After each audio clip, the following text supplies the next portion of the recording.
Okey, Assalamualaikum dan selamat sejahtera. Okey, continue with bab 2 transformer. Okey, look at the introduction first. So for introduction, no need for me to write on the whiteboard. Okay, we just go through because you have learned electrical transformer in electrical technology. Okay, for basic you can refer electrical technology. Okay, this is only we go through the introduction. So actually transformer we can adjust the voltage level. Either we want to step out or step up or step down the voltage. Okay, look at the dot number 2.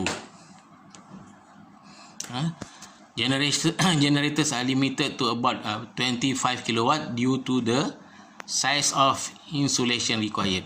But transmission losses at 20 kilovolt would be unacceptable. So that's why in generators transformer limited to 20 kilovolt only because of size of insulation required. So as I said just now, the purpose of transmission either only to step up or step down the transformer, depend on the application. Kita depend pada kita punya mesin lah, kan, sama ada generator ataupun motor, because in this subject we focus on machine, that is generator or motor. Okay, the another purpose of transformer, of course, untuk for economy purposes, to reduce cost. That is itu yang you can refer dot number 4, kan?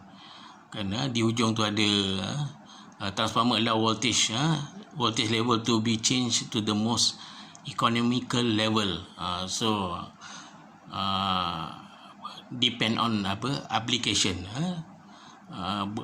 Berapa banyak voltage yang kita perlukan. Okey, kita boleh limit the voltage by step up or step down, depend on the voltage requirement. Okay, the rest, because this is introduction. Okay, you can read by your own. Okay, and that is the diagram for auto transformer. Dekat bawah tu ada note saya tulis S/C, actually it stand for short circuit. PCU, copper loss. Normally in transformer nanti kita buat short circuit, actually is copper loss. O/C is stand for open circuit, ataupun open circuit normally related with the iron loss or P-mu. Okay, we go to the next page.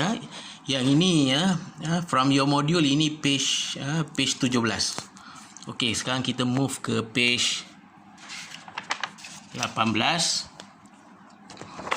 Kita move ke page 18. Okay, continue. Page 18 is transformer construction. Okay, basically ini pun kita dah cover dalam electrical technology. Okay, only revision. Okay, transformer normally consists of primary coil, secondary coil and iron core. Okay, normally primary coil connected to the power supply and secondary coil connected to the load. Load normally is electrical equipment, any electrical equipment or any component lah. Semua barang-barang elektrik tu adalah load. Lampu, kipas, aircon, washing machine, bread toaster dan macam-macam lagi. Okey. So why we have to study transformer in this subject? Because machine normally apply the principle of magnetism, electromagnetism and magnetic circuit. So to clear understand machine, so we have to start with the transformer first, because transformer also using a principle of magnetism, electromagnetism and magnetic circuit. Nanti you understand transformer, so easy to understand machine. To motor, generator use the same principle with the transformer. Okey, kan bila primary coil sambung dekat power supply, so bila kita bagi power supply, kan the current will flow through the primary coil. Nanti dia develop magnetic field, kan. Nanti current dekat primary coil tu dia akan wujud di secondary coil. Actually there is no connection between primary coil and secondary coil, because separated with the iron core. This is the unique of electromagnetism principle, kan.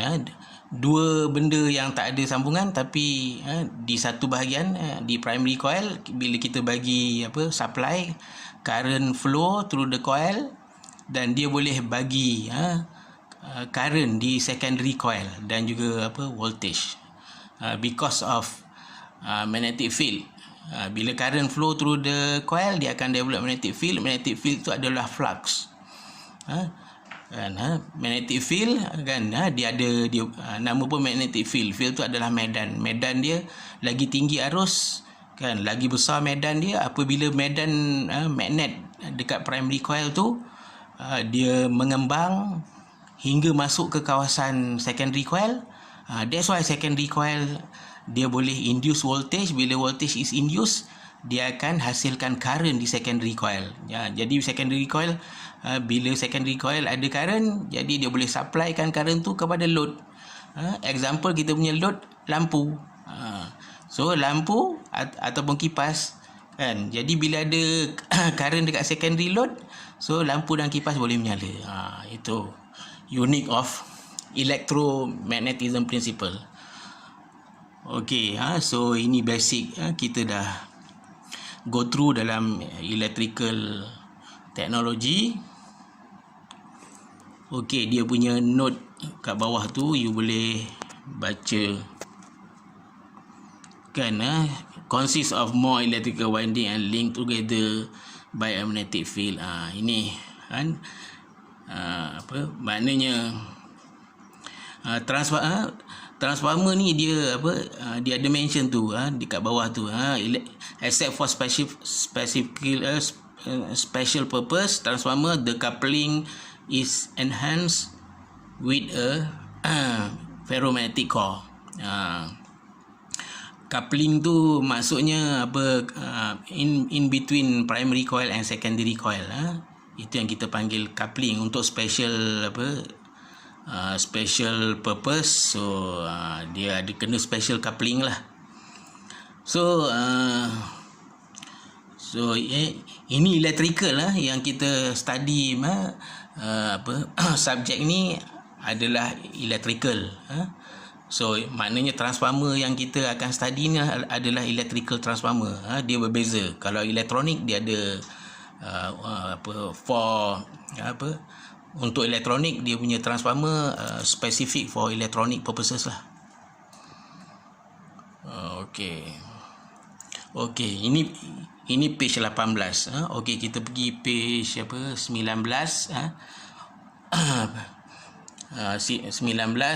yang bahagian atas ni masih lagi cerita pasal transformer punya construction. Okey, itu you boleh baca lah. Memang saya dah cakap pun tadi benda yang yang terpapar tu. Ini diagram for step up transformer dekat hydro station. Hydro station dekat Semenanjung ni ada di Cameron Highland. Okey, 10 minit untuk klip yang pertama transformer. Nanti kita sambung dekat klip yang kedua untuk core material of the transformer. Material of the transformer lah. Okey, end of clip 1 bab 2 iaitu transformer. Okey, stop.